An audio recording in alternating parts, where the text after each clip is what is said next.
રાજ્ય સરકારે ખેડૂતો માટે જે રાહતનું પેકેજ જાહેર કર્યું છે એ ક્યાંક ને ક્યાંક ખેડૂતોની ક્રૂર મજાક કરવામાં આવી રહી છે।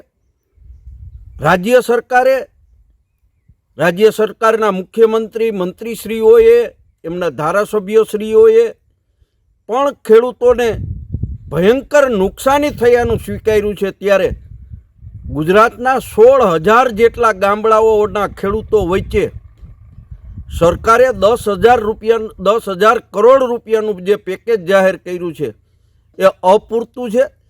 એક ખેડૂતના ભાગમાં હેક્ટરે એટલે કે 6.25 વીઘાએ 22,000 રૂપિયાની ફક્ત જાહેરાત કરી છે। ગણતરી કરીએ તો વીઘે 3500 રૂપિયાની જાહેરાત છે। 3500 રૂપિયા તો મગફળી વાવવાના બિયારણનો ખર્ચો થાય છે।